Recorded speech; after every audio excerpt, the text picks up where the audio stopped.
안녕하세요. 건강 채널 시니어입니다.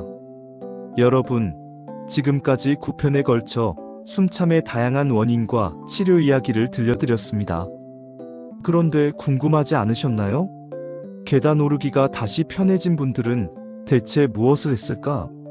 그분들의 공통점은 무엇일까?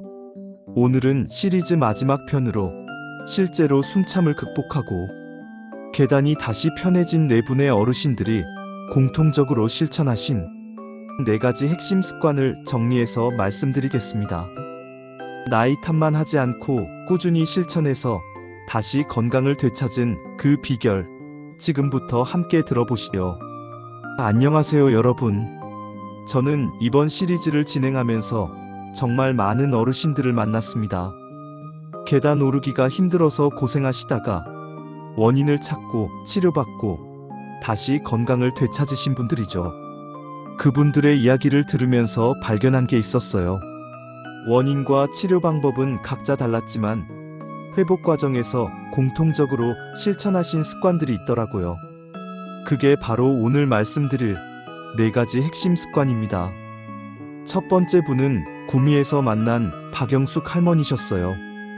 65세이셨고 승모판막 역류증으로 고생하시다가 치료받으셨죠.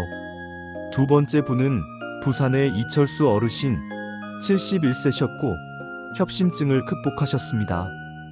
세 번째 분은 대전의 최미선 할머니 69세셨고 신부전을 이겨내셨어요. 네 번째 분은 광주의 박태준 어르신 67세셨고 수면무호흡증을 치료하셨습니다. 이 네 분의 질환은 모두 달랐습니다. 하지만 회복 과정을 자세히 들여다보니 공통적으로 실천하신 4가지 습관이 있었어요. 그게 바로 하루 5분 호흡 운동, 하체 근력 유지, 수면 자세 조절, 그리고 숨 회복 시간 기록이었습니다. 먼저 첫 번째, 하루 5분 호흡 운동에 대해 말씀드리겠습니다. 4분 모두 매일 아침 또는 저녁에 정해진 시간에 호흡 운동을 하셨어요. 단 5분이었습니다. 길게 하지 않았어요. 하지만 하루도 빠지지 않고 꾸준히 하셨습니다.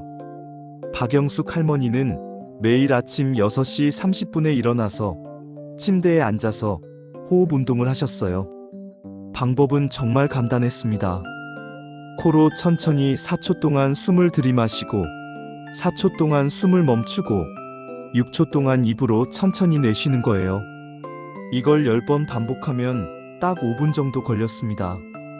할머니가 말씀하시길 처음에는 별거 아닌 것 같았어요. 그냥 숨만 쉬는 건데 뭐가 달라지겠어 했죠. 그런데 한 달쯤 지나니까 확실히 느껴지더라고요. 평소에 숨 쉬는 게 더 편해진 것 같았어요. 그리고 계단 오를 때도 호흡이 덜 가빠지더라고요 하셨습니다. 이철수 어르신도 비슷했어요. 어르신은 매일 저녁 9시 잠들기 1시간 전에 호흡 운동을 하셨습니다. 소파에 편하게 앉아서 배로 숨을 쉬는 복식 호흡을 하셨어요. 손을 배 위에 올려놓고 숨을 들이마실 때 배가 나오는 걸 느끼고 내쉴 때 배가 들어가는 걸 느끼는 거죠. 어르신이 말씀하시길 호흡 운동을 하면서 제일 좋았던 건 마음이 편해진다는 거였어요. 천천히 숨을 쉬다 보면 마음이 차분해지더라고요. 그리고 잠도 잘 왔어요. 호흡 운동하고 나면 편안하게 잠들 수 있었습니다 하셨어요. 최미선 할머니는 하루에 2번 호흡 운동을 하셨습니다. 아침 일어나서 1번, 저녁 먹고 1번, 각각 5분씩이요. 할머니는 의자에 앉아서 등을 똑바로 세우고 호흡 운동을 하셨어요. 할머니 말씀이 호흡 운동이 일종의 의식 같았어요. 아침에 일어나서 호흡 운동을 하면 오늘도 건강하게 시작한다는 느낌이 들고 저녁에 호흡 운동을 하면 오늘 하루도 잘 보냈다는 느낌이 들더라고요. 단순히 숨만 쉬는 게 아니라 제 몸과 대화하는 시간이었습니다 하셨습니다. 박태준 어르신은 공황장애도 있으셨기 때문에 호흡 운동이 특히 중요했어요. 어르신은 불안할 때마다 호흡 운동을 하셨습니다. 446 호흡법이라고 4초 들이마시고 4초 멈추고 6초 내쉬는 거죠. 어르신이 호흡 운동을 배우고 나서 제일 좋았던 건 증상을 스스로 조절할 수 있게 됐다는 거예요. 예전에는 숨이 차면 무서워서 패닉 상태가 됐는데 이제는 호흡 운동을 하면서 스스로 진정시킬 수 있게 됐어요. 이게 정말 큰 자신감이 됐습니다 하셨어요. 네 분의 공통점은 뭐였을까요? 첫째, 매일 같은 시간에 했다는 거예요. 습관화시킨 거죠. 둘째, 길게 하지 않았어요. 5분, 많아야 10분이었습니다. 셋째, 편안한 자세로 했어요. 억지로 하지 않았습니다. 넷째, 꾸준히 했어요. 하루도 빠지지 않았습니다. 두 번째 공통 습관은 하체 근력 유지였습니다. 네 분 모두 다리 근육을 키우는 운동을 꾸준히 하셨어요. 왜냐하면 계단을 오르려면 다리 근육이 정말 중요하거든요. 박영숙 할머니는 매일 의자 스쿼트를 하셨습니다. 의자에 앉았다가 일어서기를 반복하는 거예요. 처음에는 10번도 힘들었다고 하셨어요. 그런데 매일 조금씩 늘려서 6개월 후에는 30번을 할 수 있게 되셨대요. 할머니가 의자 스쿼트가 제일 좋았던 건 집에서 안전하게 할 수 있다는 거였어요. 의자만 있으면 되니까요. 그리고 힘들면 의자에 앉아서 쉴 수 있으니까 부담이 없었어요. 매일 아침 이 닦은 후에 의자 스쿼트를 하는 게 루틴이 됐습니다 하셨어요. 이철수 어르신은 매일 걷기를 하셨습니다. 처음에는 5분만 걸었대요. 그런데 점점 시간을 늘려서 6개월 후에는 30분을 걸으셨습니다. 그리고 일주일에 3번은 계단 오르기 연습을 하셨어요. 어르신이 걷기와 계단 오르기를 병행하니까 다리 근육이 확실히 좋아지더라고요. 처음에는 계단 한 층도 힘들었는데 6개월 후에는 3층을 올라갈 수 있게 됐어요. 다리에 힘이 생기니까 일상생활이 정말 편해졌습니다 하셨어요. 최미선 할머니는 까치발 들기를 매일 하셨습니다. 벽을 잡고 까치발을 들었다가 내리기를 반복하는 거예요. 이게 종아리 근육을 키우는데 정말 좋다고 하셨어요. 할머니 말씀이 까치발 들기는 설거지하면서 할 수 있어서 좋았어요. 설거지할 때 까치발을 들었다 내렸다 하면서 했어요. 하루에 3번, 식사 후마다 설거지하면서 했으니까 자연스럽게 운동이 됐죠. 처음에는 10번도 힘들었는데 나중에는 50번씩 할 수 있었어요 하셨습니다. 박태준 어르신은 심장재활 프로그램에서 배운 근력 운동을 집에서 계속하셨어요. 가벼운 아령으로 팔 운동도 하고 밴드로 다리 운동도 하셨습니다. 어르신이 근력 운동을 하면서 제일 놀라웠던 건 나이가 들어도 근육이 생긴다는 거였어요. 67인데도 운동하니까 근육이 붙더라고요. 다리도 탄탄해지고 팔도 힘이 생기고 몸이 확실히 달라졌어요. 근육이 생기니까 체력도 좋아지고 숨도 덜 차더라고요 하셨습니다. 네 분의 공통점은 뭐였을까요? 첫째, 매일 했어요. 일주일에 한두 번이 아니라 매일요. 둘째, 자기 수준에 맞게 했어요. 처음에는 적게 하고 점점 늘렸습니다. 셋째, 생활 속에서 했어요. 특별한 시간을 내지 않고 일상생활 중에 자연스럽게 했습니다. 넷째, 안전하게 했어요. 무리하지 않았습니다. 세 번째 공통 습관은 수면 자세 조절이었습니다. 이게 의외로 정말 중요했어요. 특히 신부전이나 수면무호흡증이 있으신 분들한테요. 최미선 할머니는 밤에 누우면 숨이 차서 잠을 못 잤었어요. 그래서 베개를 높게 베고 자셨습니다. 처음에는 베개 3개를 쌓아서 반쯤 앉은 자세로 잤대요. 치료받으면서 점점 베개 개수를 줄였고 6개월 후에는 베개 하나로 편하게 잘 수 있게 되셨어요. 할머니가 수면 자세가 정말 중요하다는 걸 알았어요. 베개를 높게 베니까 폐에 물이 덜 차서 숨쉬기가 편하더라고요. 그리고 치료받으면서 점점 낮춰도 괜찮아지는 게 제가 좋아지고 있다는 증거였어요. 베개 하나로 편하게 잘 수 있게 됐을 때 정말 기뻤습니다 하셨어요. 박태준 어르신은 옆으로 누워서 자는 습관을 들이셨습니다. 수면무호흡증이 있으면 똑바로 누우면 혀가 뒤로 넘어가서 기도를 막는데 옆으로 누우면 그게 덜 하거든요. 어르신이 옆으로 누워 자는 게 처음엔 불편했어요. 평생 똑바로 누워 잤는데 갑자기 옆으로 누우니까 익숙하지 않더라고요. 그런데 특별한 베개를 써서 옆으로 누워도 편하게 잘 수 있었어요. 옆으로 자니까 코 고는 것도 줄고 숨 멎는 것도 줄었습니다 하셨어요. 박영숙 할머니와 이철수 어르신도 수면 자세에 신경 쓰셨어요. 두 분 다 머리를 약간 높게 하고 주무셨습니다. 완전히 평평하게 눕는 것보다 머리를 약간 높이면 심장에 부담이 덜 가고 숨쉬기가 편하다고 하셨어요. 네 분의 공통점은 뭐였을까요? 첫째, 자기 상태에 맞는 자세를 찾으셨어요. 둘째, 편안함과 치료 효과를 동시에 고려하셨습니다. 셋째, 상태가 좋아지면서 조금씩 조절하셨어요. 넷째, 수면의 질이 정말 중요하다는 걸 아셨습니다. 네 번째 공통 습관은 숨 회복 시간 기록이었습니다. 이게 정말 흥미로웠어요. 네 분 모두 자신의 증상과 회복 과정을 기록하셨거든요. 박영숙 할머니는 노트에 매일 기록하셨어요. 오늘 계단을 몇 층 올라갔는지, 숨이 얼마나 찼는지, 회복하는데 얼마나 걸렸는지를 적으셨습니다. 할머니가 보여주신 노트를 보니까 3월 1일, 계단 1층, 숨참 심함, 회복 5분, 4월 1일 마이너스 계단 2층, 숨참 보통, 회복 3분, 5월 1일 마이너스 계단 3층, 숨참 약간, 회복 2분 이런 식으로 적혀 있더라고요. 할머니가 이렇게 기록하니까 제가 좋아지고 있다는 게 눈에 보였어요. 처음에는 계단 한 층도 힘들었는데 6개월 후에는 3층을 편하게 올라가게 됐어요. 이 기록이 제게 큰 동기부여가 됐습니다 하셨어요. 이철수 어르신은 스마트폰 메모장에 기록하셨습니다. 걷기 시간, 걸은 거리, 증상, 이런 것들을 적으셨어요. 그리고 일주일에 한 번씩 정리해서 보셨대요.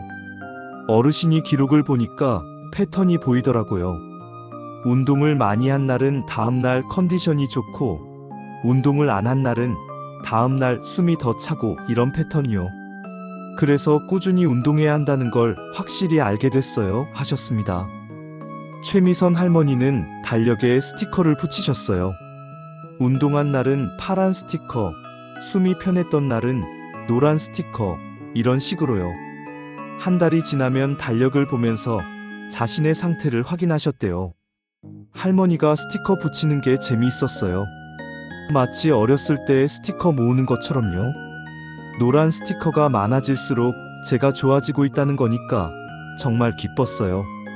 6개월 후에는 거의 매일 노란 스티커를 붙일 수 있었습니다 하셨어요. 박태준 어르신은 수면 앱을 사용하셨습니다. 양압기를 쓰면서 수면의 질이 어떻게 변하는지 기록하셨어요. 얼마나 깊이 잤는지, 몇 번 깼는지 이런 걸 확인하셨습니다. 어르신이 데이터로 보니까 확실히 알 수 있었어요. 양압기를 쓰기 전에는 수면의 질이 정말 안 좋았는데 쓰고 나서는 확실히 좋아지더라고요.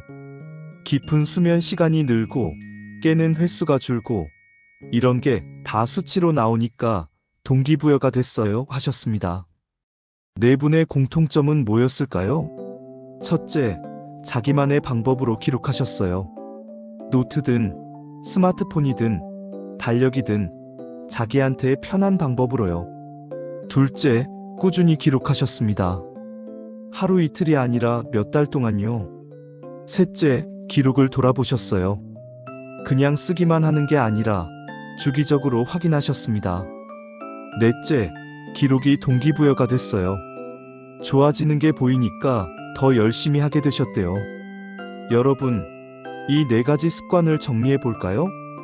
첫째, 하루 5분 호흡 운동입니다. 매일 같은 시간에 편안한 자세로 천천히 숨을 쉬세요. 4초 들이마시고 4초 멈추고 6초 내쉬는 호흡을 10번 반복하세요. 이게 딱 5분입니다. 둘째, 하체 근력 유지입니다. 의자 스쿼트, 걷기, 까치발 들기 뭐든 좋아요. 자기 수준에 맞게 매일 조금씩 하세요. 다리 근육이 생기면 계단 오르기가 훨씬 편해집니다. 셋째, 수면 자세 조절입니다. 자기 상태에 맞는 자세를 찾으세요. 베개를 높게 베거나 옆으로 눕거나 자기한테 편한 자세로 주무세요. 수면의 질이 좋아지면 낮에 활동도 편해집니다. 넷째, 숨 회복 시간 기록입니다. 노트든 스마트폰이든 달력이든 자기만의 방법으로 기록하세요. 오늘 얼마나 운동했는지, 증상이 어땠는지, 회복은 얼마나 걸렸는지를 적으세요. 기록을 보면 자신이 좋아지고 있다는 걸 확인할 수 있어요. 이 네 가지가 네 분이 공통적으로 실천하신 습관이었습니다. 질환은 달랐지만 회복 과정에서 이 네 가지를 꾸준히 하셨어요. 그리고 6개월에서 1년 후 모두 계단 오르기가 편해지셨습니다. 여러분께 당부드리고 싶은 게 있어요. 이 네 가지 습관, 하루아침에 다 시작하려고 하지 마세요. 한 번에 하나씩 시작하세요. 첫 주에는 호흡 운동만 시작해보세요. 매일 아침 5분, 천천히 숨을 쉬는 거예요. 이게 익숙해지면 다음 주에 하체 근력 운동을 추가하세요. 의자 스쿼트 10번부터 시작하세요. 그 다음 주에는 수면 자세를 조절해보세요. 베개 높이를 조절하거나 옆으로 눕는 연습을 해보세요. 마지막으로 기록을 시작하세요. 간단하게 오늘 뭘 했는지, 어땠는지만 적어도 됩니다. 한 달이 지나면 이 네 가지가 모두 습관이 될 거예요. 그리고 3개월, 6개월이 지나면 분명히 변화를 느끼실 겁니다. 계단 오르기가 조금씩 편해지는 걸 경험하실 거예요. 여러분, 이 시리즈를 통해서 저는 정말 많은 걸 배웠습니다. 숨이 찬 건 나이 때문이 아니라 몸이 보내는 신호라는 거요. 그 신호를 무시하지 말고 원인을 찾고 적절히 치료받으면 충분히 좋아질 수 있다는 거요. 그리고 치료만큼 중요한 게 생활 습관이라는 거요.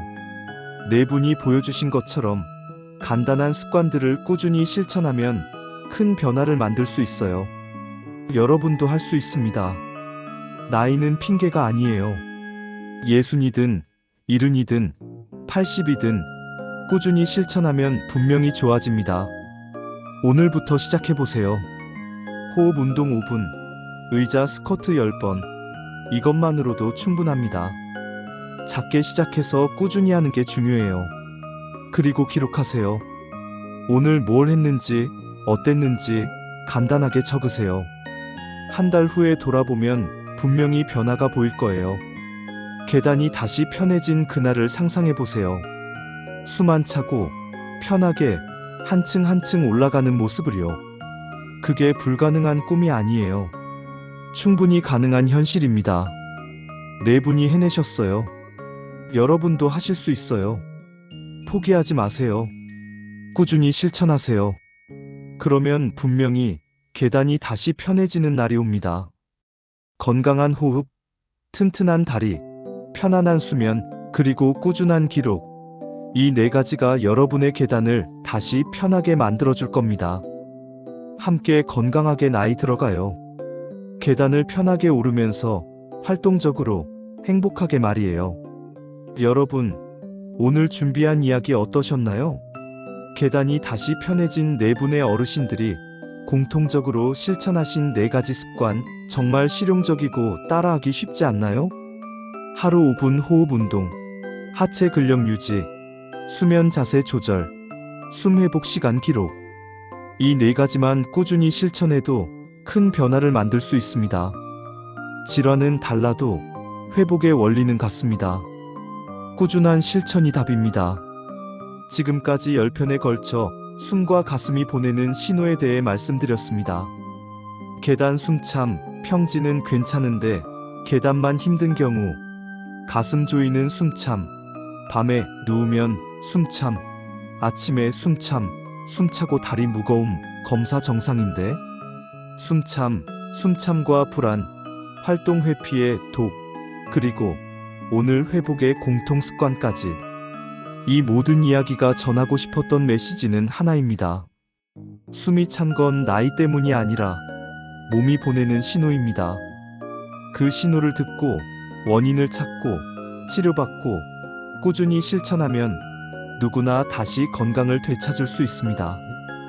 오늘부터 시작해보세요. 작게 시작해도 좋습니다. 호흡 운동 5분, 의자 스쿼트 10번. 이것만으로도 충분합니다. 그리고 기록하세요. 한 달 후, 3개월 후, 6개월 후, 분명히 변화를 느끼실 겁니다. 오늘도 건강하시길 바랍니다. 이 시리즈가 도움이 되셨다면 구독 버튼 꼭 눌러주시고요. 좋아요와 알림 설정도 부탁드립니다.